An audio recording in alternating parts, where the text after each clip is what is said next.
Good morning, guys. It's been a while. It's obviously Too Tall Tom here. Who else would it be? And I thought I should make another vlog. It's been probably a week or two almost. I've just basically been waiting with bated breath for Dark Souls 3 to come out. Luckily, I'm going to be getting it a little bit early. I got an import from Japan, so it should be coming here tomorrow. So hopefully tomorrow I'll be able to, upload the first 15 minutes of gameplay. I know I don't sound too enthusiastic today, but I'm coming down with kind of a cold, I think, so I'm going to try to take it easy, but I know that I will be playing Dark Souls pretty hard. The game I'm playing right here is called Hyper Light Drifter. Decided to check it out. I really like the art style. It's kind of like a lot of people, are like, oh man, it's kind of like Dark Souls. I don't find it like Dark Souls. I find it's like, it's more like Bloodborne than anything where, there's no blocking attacks, you're more trying to just dodge them. It's got like a Zelda-style high health system where you have a certain amount of squares. You'll see it soon. And so far, I really like the graphics, the sound. It's very atmospheric. The only problem is with some of the environments. They do a really good job of weaving, as you can see, stuff from the environment into like almost a path. But sometimes you get kind of stuck behind stuff as you're trying to take in the environment and navigate. But I'm sure that could be fixed, or once I play the game long enough, I'm sure I'll get used to it. But what else have I been doing?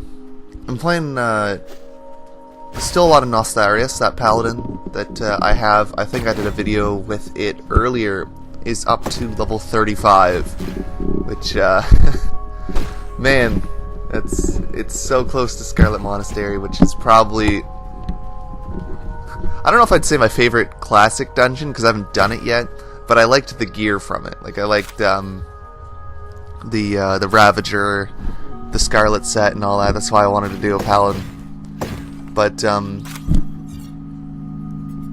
it seems I know I'm a little bit late on this, but it seems like there's a lot of YouTube drama lately. Like just everyone's getting into fights with everyone. And it's funny because like I first saw about all this drama when I started watching Drama Alert. I don't really watch him like that much. If there's like an interesting, I guess it's kind of like the news.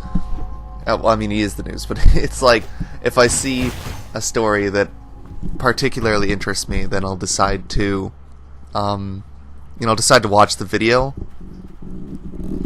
A lot of times, he has like stuff on like the COD community, and I'm like, man, I didn't think the COD community was relevant and all. But then again, I'm 22 years old, so the COD community isn't relevant to me because I'm not in my teens. Like I was actually surprised that there still was like a COD community. I thought it all kind of died with Modern Warfare 2 because that was, in my opinion, the last best Call of Duty before it got really overcomplicated and starting to become more like Halo. So yeah, because the recent drama was Leafy and H3H3 reactions. Now the only problem is with all this drama is that everyone who's starting it, like, there's no perfect YouTuber. Everyone's done something in the past that, we're all human. No one's gonna come out and be like, oh, I'm gonna criticize this person, but I've never done anything bad in my past.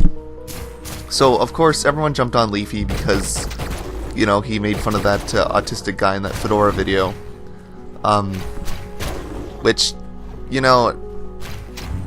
like that's his shtick, right? Like he just makes fun of people. You could say the same about is it Kevin, the kid who like cross dresses. You could argue that he has a mental disorder too, and Leafy made multiple videos on it. It's just that's what people like to see. Like that's the same reason people like cringe videos. I mean, a lot of the people in those cringe videos probably have some kind of mental disorder, which inhibits their ability to react like a normal human being in certain situations, and that's where we deride the entertainment out of those videos from. But H3 does the same kind of thing. Like, he was, you know, making this thing about, you know, Leafy shouldn't have made fun of that guy. But H3 a couple weeks ago made fun of those people with mental disorders that, you know, like have sex with the roller coasters and all that. And I mean, like, the Teenage Mutant Ninja Turtles, the Pac-Man, like, those are all mental disorders too. So, like, I don't know where this whole, like, righteous thing came from. Did Leafy just pick, like, the one guy who everyone was like, oh man, that's taking it too far? Because, I mean, they've kind of been skirting this line for a long time now. I do agree with H3 that literally all of Leafy's videos have just kind of devolved into clickbait titles with clickbait pictures. Like, there's... I like to watch a lot of different types of videos, a lot of usually longer videos, and I started, you know, getting into Leafy probably a couple months ago, definitely before he hit 1 million. I think when he was at around 400,000, like, he blew up. And you know, back then it was like, yeah, he did the same kind of thing. It was all, you know, CS Surf videos, but you could kind of tell what was going to be in the video. Now it's like just, you know, the nastiest what X on YouTube, the cringy, you know, it's like the same video title over and over again, just block capitals and some screenshot from the video that will bring people in. And that's, you know, there's no telling what's going to be in the video. I've kind of, like, stopped watching Leafy because he kind of just does the same thing. Like, he'll always make a reference to, oh, I'm going to kill myself. He'll make a reference to, I'm done. He'll make a reference to all the, you know, the pretend drugs that he does. And then he'll just kind of, like, I guess roast would be the word, but I just don't really like that word. It's just kind of dumb. It's a cooking term, come on guys. But yeah, it was it's kind of weird that, like, everyone's getting after Leafy now, and it's like, guys, he's been doing this for a while. I honestly think it's just because they look at Leafy and they say, okay, he's got something that's really working. You know, he's got a as much as you can dislike his videos, he's got a good personality, especially for YouTube.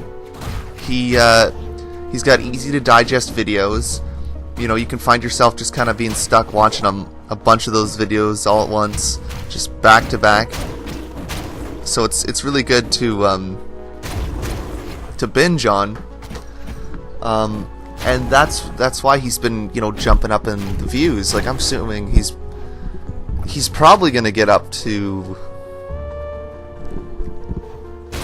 I'm gonna make an assumption, say he's gonna get up to at least 3 million by the end of this year, I think, because he's been going through pretty quickly. So, and I mean that's good for him. I mean, the people that are able to do what they love every day and actually, like, live off it is very rare. So I have to congratulate him on that. But I think it's a little bit of jealousy on the community's behalf, where, you know, I see this YouTuber.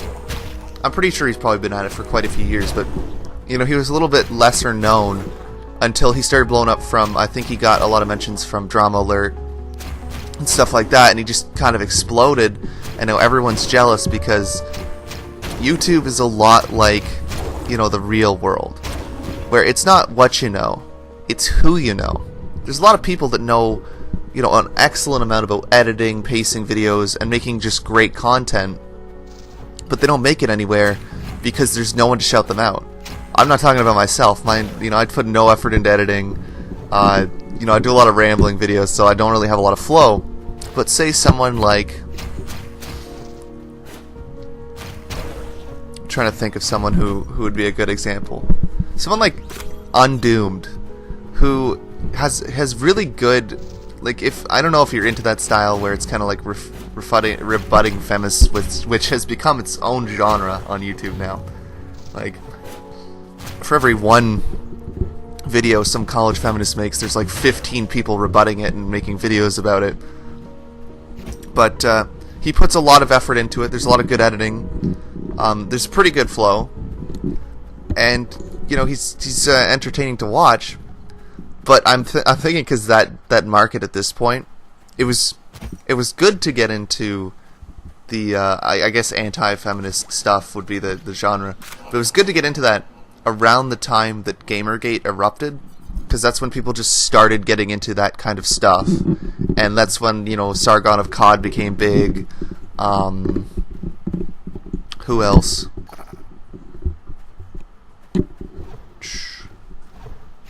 I haven't watched a lot of these guys in a while.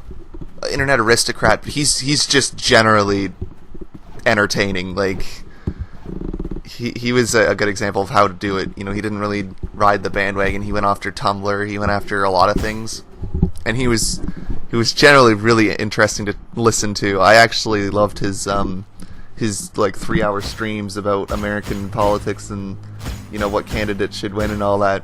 Even though I'm not even American, so like it doesn't even affect me, but I still just liked, you know, listening to him debate people and everything. But now there's a lot more of them. Like, there's Undoomed, there's Bearing, there's like so many more of them that it's like no one knows who to watch, and a lot of them are too like focused on, I want to say, facts, which is sad to say, 'cause, you know, I like those kind of videos, but a majority of YouTubers don't. Or I guess it would be viewers, not YouTubers. Like, people like an easy to digest, silly, entertaining video that takes 5 to 10 minutes. And that is why Leafy is becoming huge, because that's his channel. It's easy to digest, it's easy to watch multiple of those videos. You can jump in at any time, watch any one of his videos and be like, oh yeah, I like that. You know, there's no, you need to watch the first episode and then catch up, which I find is probably the problem with a lot of Let's Plays. But I don't really know if people really watch, I'm assuming people still watch Let's Plays. I guess I'll see when I get my Dark Souls 3 stuff out, because I will definitely be playing that tomorrow and for the foreseeable future, because I just love Dark Souls. Man, this has kind of gone all over the place. Trying to think of where I left off at. Oh yeah, it's not watching out who you know. So like, a lot of YouTubers are just getting big because it's like, they're just friends with other YouTubers that give them shoutouts, and then it's like, okay, you're huge now, congrats. Whereas a lot of people that are trying to like make it on their own and, you know, self-promotion, a lot of them are, I want to say, stuck within the like 40 to 200,000 like mark. There's not a lot of people who don't have, you know, Leafy style or like just easy to digest, or even top 10 videos. Those seem to be all over the place now, that get over 1 million views. So I think it's just because when people come on YouTube, they just want to see something quick. People like me who will put something on in the background and then play something for like a couple hours are probably in the minority. But yeah, it's really interesting seeing this shift in YouTube.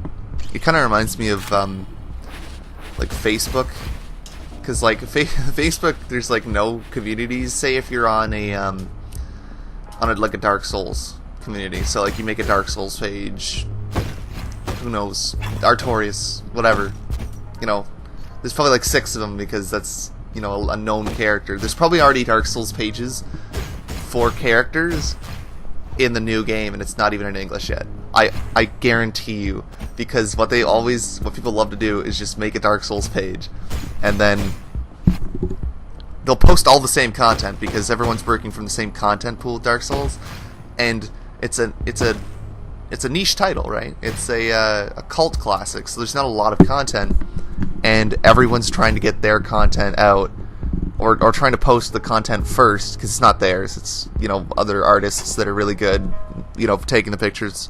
They post them on Facebook, and then other pages will usually just find a page that they like, and then steal from that page, and then post it on theirs.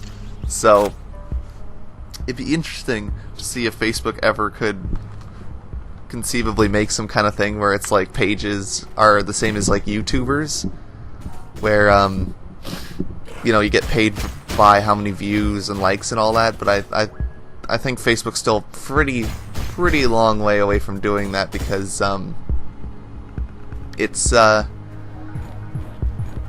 don't know if that would work well for it. There's just too much freebooting. But